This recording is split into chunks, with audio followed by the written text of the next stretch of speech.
Hello, hello. Welcome to the Liquidity Event. We're your hosts, AJ. And John this week, pinch hitting for Shane Mason. No the Shane, Charlie no Gibson Shane. to his Peter Jennings. The Brian Williams to his Tom Brokaw. You're so old, John. You're so old. I know. This is episode 40 of the, speaking of being old, of the Liquidity Event, being recorded on April 27, 2022, airing on Friday, April 29th, 2022. How you doing, John? Doing good. I'm doing good. It's the weather's getting nicer. Tax season's over. I'm going on vacation soon. I'm happy. I've got a Liquidity Event sweatshirt, so I feel official. It's like when you get the robe on the 5 Timers Club of SNL or something. That's exactly what that is. Yes, we have Liquidity Event sweatshirts for hosts, and John is our third host. We will soon have other hosts. We'll soon have some other folks in the hot seat, which we're excited. Hopefully they can match your wit. Anyways. And vigor, anyway. Anyways, speaking of wit, you drinking anything these days? I'm drinking tea right now because it's like 45 degrees here again for some reason, and I'm cold. So. Brutal. Yeah, I'm just drinking water. I'm hydrating. I have a red-eye flight tonight. I don't do well on red-eyes, but I where are you? I'm in Palm Springs, California. My new happy place. My happy place. And we're swapping places because I'm on the East Coast. I'm in Lancaster. I'm flying to Yosemite in a couple of days, and now you're flying back to the East Coast, and so zigzagging. Wild. The crazy jet-setting lifestyle of Brooklyn financial planner. Can I have the company jet for this trip, or do I need to fly coach? I think Shane has it down in Mexico. But and then Jason's got it next week for Paris. But after that, it's all yours. Oh, perfect. Yeah, wonderful. What are you reading this week? So I just started reading the Sunny. Am I saying this right? Nihilist. Mm-hmm. Yes, the Sunny Nihilist. He said he glances at the English major, which is by Wendy Seifert. Talks about nihilism, and not a concept that I was too familiar with, like more familiar with existentialism, but interesting kind of take on things. And I'm not a nihilist, but I think a little bit of nihilism in your life might not necessarily be a bad thing. I'm learning. A spoonful of nihilism helps the medicine go down. Exactly. What about you? I am like 10 pages away from finishing a novel, which listeners will know I've been struggling to read novels this whole year because I've been, in a weird space. I just read The Vanishing Half by Britt Bennett. I feel like this is a book that came out kind of either like pre-pandemic or in the like very early stages of 2020. And I saw all my friends were reading it. I saw it all over the place. New York Times bestseller list. And it's like one of those books where you're like, I should probably read that. And then like a copy basically fell into my lap and I read it and I was like, oh my God, this book is even better than everyone said it was. So hard recommend if you're looking for beautiful prose, great storytelling. The Vanishing Half by Britt Bennett. I'm like 2 years late to the party on this. Look at that sales pitch. I should be a bookseller. I should go back to my roots. Anyways. There you go. Barnes & Noble's still open. Maybe we can get you a job. Oh boy. Yeah, Barnes & Noble came out of this thing looking like the good guys. Yeah, I know. That's kind of crazy to think about. So if your fun is that you're going to Yosemite and you're taking some time off. I'm going on vacation. Yeah. Unplugging, going off the grid. So, which means I'll be available by phone if you need me. If anything comes up, just conference me into the podcast next week. Happy to pitch it. I'm just kidding. Yeah, we'll talk about stresslaxing here shortly, yes. right? I'll only slack you on Tuesday, Wednesday, and Thursday. So yeah, kind of a few days. Just kidding, folks. What about you? Shane is on true vacation this week, and I've definitely been very careful to not even like things that don't matter that I, want to talk about when he gets back. Like I'm just saving them. I just think it's important, as for anyone, when your colleagues are on vacation, just really respect that. And, there are very few emergencies in financial planning. We've got a great team in place, but I was just thinking about like, it's not just, it's you and you have responsibility to your colleagues to respect that time. And I don't think I've done a great job of that in the past. So here's my on-air apology to you, John. I was going to say, AJ is the person who sends me Slack messages at 6:30 in the morning on a Saturday. We're not doing that anymore. We'll see how long it lasts. We'll see how long it lasts. You're buying furniture? Is that what you're doing for fun? Is that fun? It is fun. It's actually not fun. It's actually not fun to buy furniture. It's a huge pain in the ass. It's going to be in, like a year from now? It's on some pain in the carrier ass, painter. Expensive. You don't know what it looks like. It takes 6 to 8 weeks-ish. Maybe if you order the, bright yellow color instead of the silver that you want. Yeah, it's a nightmare. So I need some new furniture. I don't like the furniture here. Gotta rip it up and start again. There you go. No deep dives this. Oh, sorry. Oh, I no, was going to do please I was going to do a segue there. Speaking of nightmares, Bitcoin in 401ks was the headline yesterday. And this is Fidelity that's going to start offering. AJ was going to say we're skipping the IPO deep dive because it's just a bunch of biotech crap we don't really care about or understand. But Fidelity's going to start offering Bitcoin in 401ks. And I feel like you and I had the same take on this, which is this is the dumbest fucking thing we've ever heard. Yeah. So Fidelity, the largest provider of 401ks, right? Like in the country, if you have a 401k, chances are it's probably with Fidelity. And they're going to open up the offering for 23,000 employers that use Fidelity to administer their 401ks. Yeah, I don't like this. The only way I could see this working is if they put some serious restrictions on it. Meaning, like, you've got a 401k with Fidelity, that's fine. Let's make sure you're in a diversified, safe-ish, something like a target date fund that's going to follow you as you age and adjust the risk appropriately. As long as 95% of your portfolio is in that, sure. You want to play around with some crypto, 5%, at the most 10%. So I hope they're going to do that. And I would imagine they have to, because there's some sort of duty there to guide folks to make the right choices with investments. And Bitcoin is one of those things, or crypto in general, that you have to be very educated in it to even dip a toe. And most investors are not educated in crypto. Not to say that there aren't people that are. It's just when we're talking about 401ks, this is everybody, right? This is not just those who have taken the time to learn about this stuff and actually do some trading themselves. Well, I think the other thing to keep in mind is that because crypto is traded unlike Coinbase or on blockchain and stuff like that, like, I don't need to worry about my uncle who doesn't know how to use a computer making a mistake and losing a bunch of money in Bitcoin because, like, he just can't figure it out. But if we put it in the 401k of the guy who's 58 years old who's like, crap, my retirement plan's borderline. I've seen a lot of people make money in crypto, so I'm going to load up the truck on that and do something, make a big mistake. So it's scary. It's for the same reason we don't really see gold or commodities funds in 401ks very often, because they're speculative, because you need to know what you're doing, because they're alternative investments. And so I'm just very worried about this and what it could mean for people making, when you give people more choices, we learned this from behavioral finance, they tend to make poorer decisions. And are we heading down that track? Right. And what I see this, why I'm so against this is not because I hate crypto. It's because we need people to save more for retirement, right? And whatever we need to do to make that happen as financial planners, like, we're always talking about that. But with crypto, even if it's 5%, even if it's 10%, we see such volatility that we could start to see, investors who are investing for the first time, or maybe the 401k is their only investment, and they see a big dip in their 401k, they're going to get spooked and say, I don't like investing. This is terrifying. I don't want to see these crazy swings in my future, my account. That's my future. Like, no, thank you. So it'll poison the well of, hey, investing doesn't have to be this scary. We don't have to have these stomach churning drops when we're not investing in alternatives. Yeah. I think the TLDR is make 401ks boring again. Yeah. Yeah. I mean, boring investing.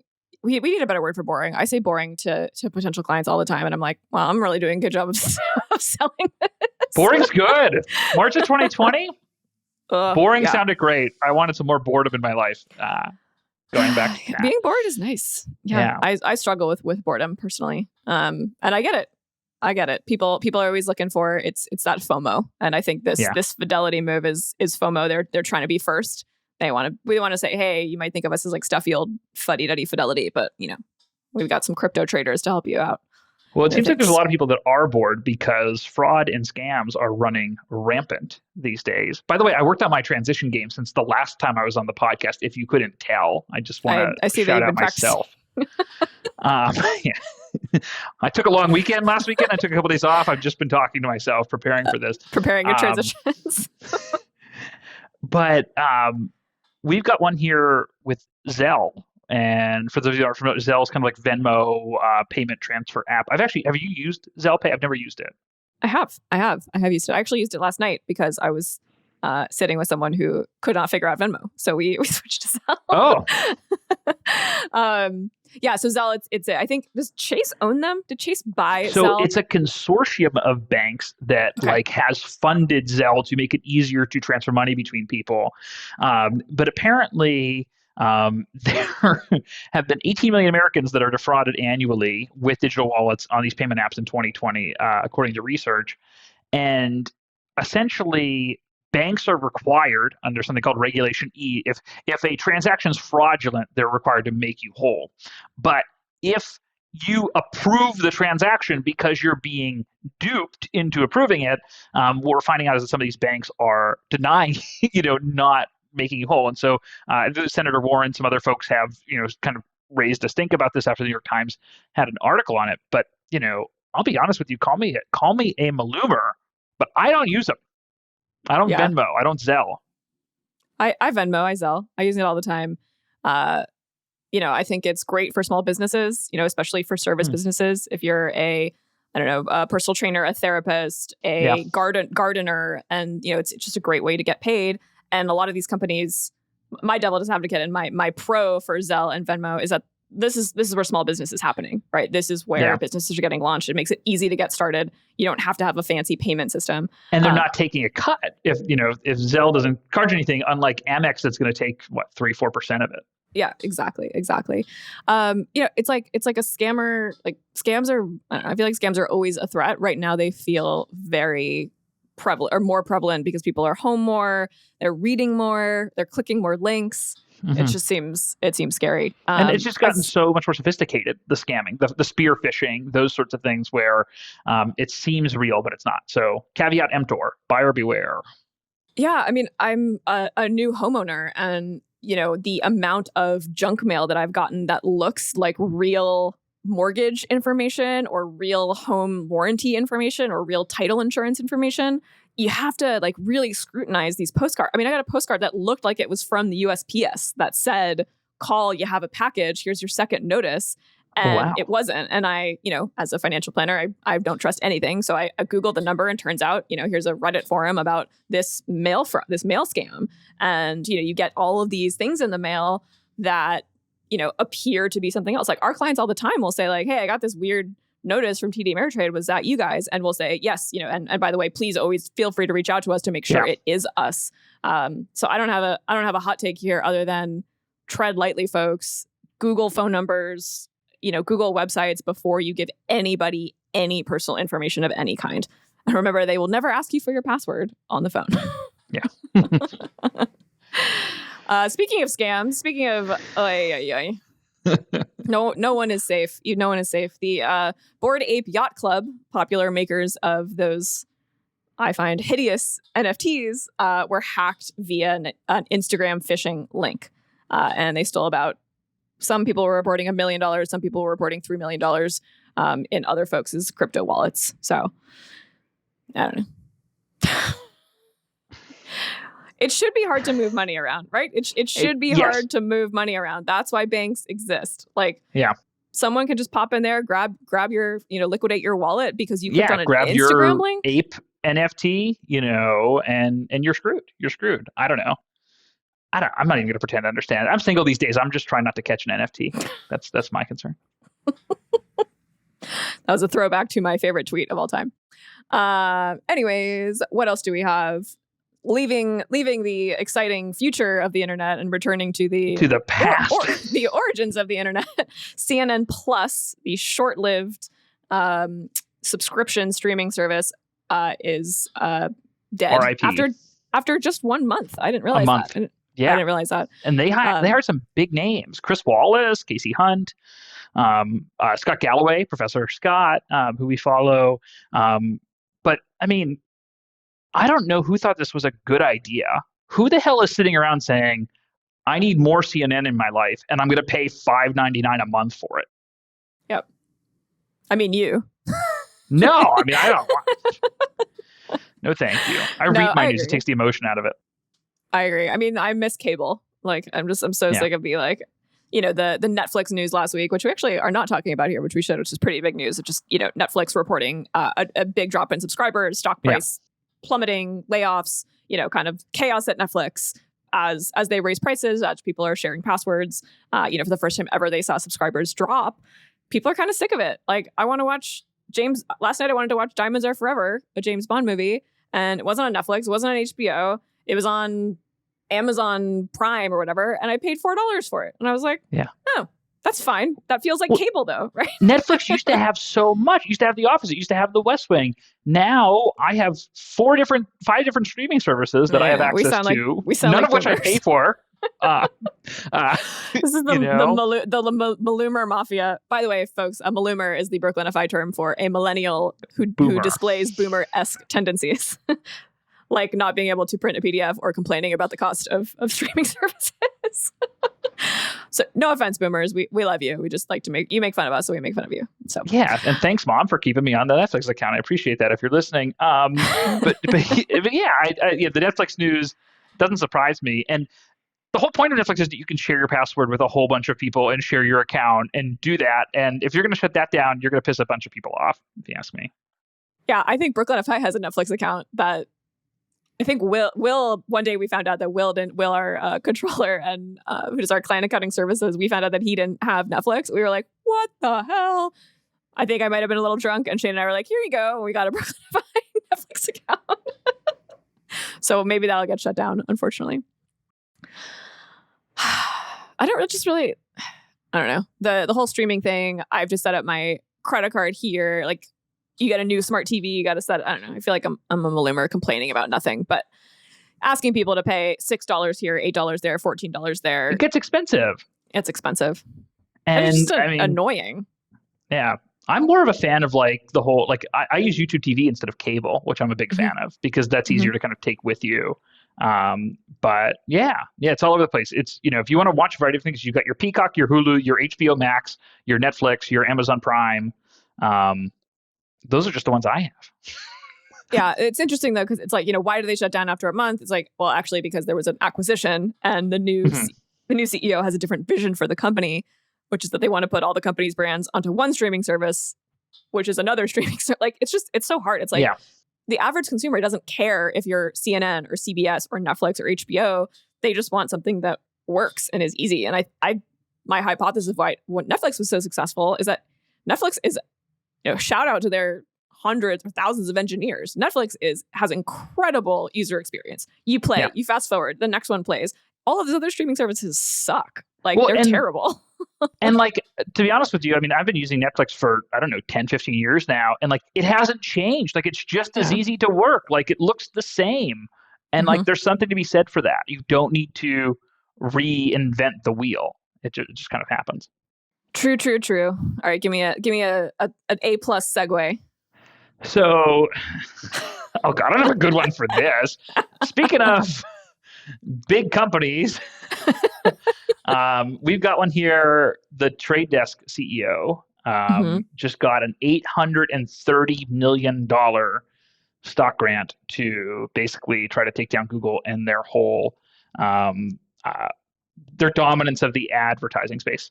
And so basically, equity compensation tied to growing the price of the Trade Desk. We actually have several clients that work at the Trade Desk. We're familiar with the company, and their stocks, over historically has done, kind of crazy. Smashed it, I would say. Yeah, smashed 10 it. for one split last summer. Yeah. But this guy, the CEO, stands to make $5 billion if he hits all of his targets, and I do think that this is, talk about the excesses of executive compensation and corporate greed and all of that. I mean, good for them taking on, this David and Goliath Trade Desk versus Google thing, but also just obscene. Yeah, and also my critique of this article is a grammatical one. The title is Billionaire Trade Desk CEO gets $830 million in pay to fight Google. It's an award. It's just a performance award. It's compensation. Like, it's not like he won a lawsuit or lost a lawsuit. Yeah. It's just he's going to be do rewarded. Well in his fight against Google for it to pay out. But for some reason, these executives always tend to land on their feet. I don't really get it. Yeah, it's so crazy. Yeah, I mean, if he doesn't hit those, I think he'll probably still be okay. Yeah. I mean, we get him some relief funds, a STEMI check or something. But at the end of the day, I agree 1,000% with you that corporate, pay is way, way, way, way off the charts. However, it is standard operating procedure to have a new CEO and set, lofty goals and reward them, handsomely for doing that. That's fine. The Trade Desk is, one of the largest companies in the country if all this stuff happens, right. And so like that's the thing, and it's designed to incentivize people and have them participate. But right, and he gets $5 billion, but if he achieves all the things that would allow him to receive that $5 billion, the Trade Desk, gets 100, 200, 300, 1,000x that in shareholder value. So I read this as like, yeah, cool, corporate America, good. Glad to see that you're alive and well. So thinking about trying to get a company to grow. No, I got a better one for you. You got a better, go for it. Let's take a Brexit. A Brexit? Yeah, this company, Brex. Brex. Okay. Is buying... Are we going back in time to 2016 again? That's our segue. Sorry, but this is like, I don't think we're funny to anybody, but that's okay. Brex, sort of started as providing funding and capital and payment cards to startups, growing very quickly. They just paid $90 million for a 10-person software company called Pry, P-R-Y, Financials. I thought this was very interesting. So they're going to. So what's the goal here? What are they trying? They're trying to.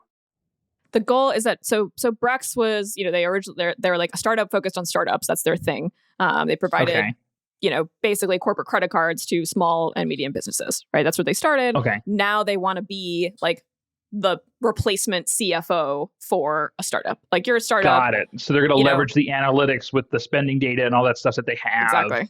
I'm assuming this will probably help companies raise more money too. Exactly. What's their burn rate?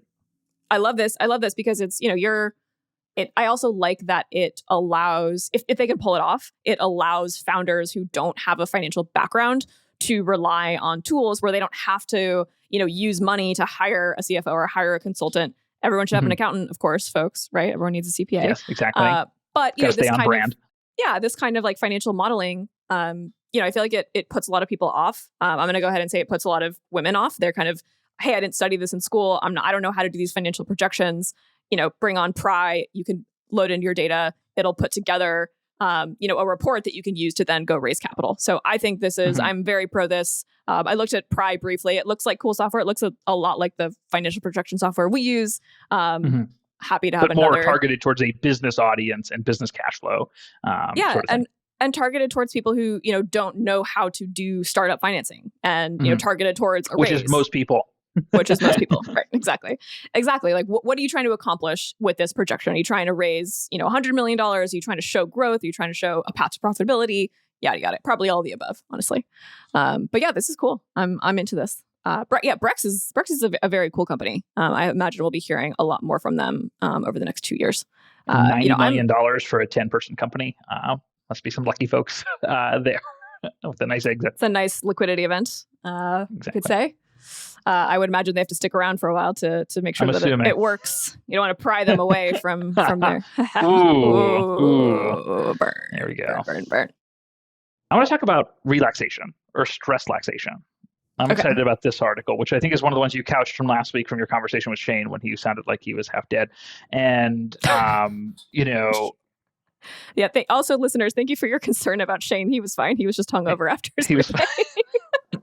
I was a little concerned. I did not watch the video version. I only listened to it on the road. Do not watch the video version. Do not watch the video. Oh, poor Shane. We always talk shit about him when he's not here. So this is like, how do you learn how to relax is basically the whole thing. Because we can't, because we can't be mindful. We can't, disconnect from work, and it's always with us and always eating away at us. And then we don't enjoy our time off. That was kind of the TLDR here. And this is a toolbox for how we stop stress-laxing. Mm-hmm. Yeah, it's a Fast Company article. X-laxing, so I don't really like that. Don't do that. I mean, whatever floats your boat. The title of the article is Stresslaxation is Real. Science explains why it happens and how to get past it. So whenever I see an article like this, I immediately write it off because I'm a jaded asshole and I'm like, it's going to be a bullshit article. But this article actually walks you through what's happening in your brain, what you can do to fix it, and gives you tips I bookmark this on my phone. So when I'm up at 3 o'clock in the morning, like running around, my brain running around in circles, trying to solve problems, I'm going to go read this article. Well, like I liked how it talked about decision fatigue, and like we have to make so many decisions over the course of the day. You and I, especially, there's so many different things you need to decide. To respond to emails, to respond to team members, and your brain's just constantly going. And how to really relax is to stop making some decisions and let yourself recover a little bit. Which I had this kind of thought, like, is this why all-inclusive vacations are appealing? So like it's just all there. Like I don't need to decide anything. I don't need to figure out if I want to pay for something extra. Like I've never gone on an all-inclusive vacation, but it's just like it's done. It's over. I think it's really the only way to not have a fight with your family on vacation. Because when you travel with, especially like your extended family, when I was a kid, we went on an all-inclusive vacation. Or just don't travel with your extended family, which is another option. It was like my grandparents who were getting older, like last hurrah, let's bring the whole family. We went down to Cancun in Mexico. And, I being like the asshole teenager, I was like, I don't want to go on an all-inclusive vacation. I want to go like explore or whatever. And it was awesome. It was like, no one had to make any decisions. Like the only thing we had to say was like, what time is everyone having breakfast tomorrow? Like there's no like, we got to go to this adventure. We got to decide. And someone doesn't want to do that. I agree. I find that I'm stress laxing on my vacations though. So how do I stop doing that? You're saying all-inclusive resort is how to stop doing that? I don't know. I'm just guessing. I'm willing to try it. Do you want to send, if Brokenify wants to send me on one and I'll report back my findings, I'll come back in the podcast by all means. Yeah. Sure. Yeah, we'll send you on a bunch of cruise ships, right? That's a great place where you don't have to make decisions.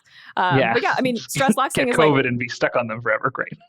But it's a real thing, right? It's like you're trying to relax. You've set aside time. You're trying to meditate. You're trying to calm down from the day, and all your brain is doing is like, I got to solve this problem. Here's this email that I'm worried about. Here's this, friendship problem I'm worried about. And we can't relax. And apparently this happens to between 30 and 50% of people when they try to do anything relaxing.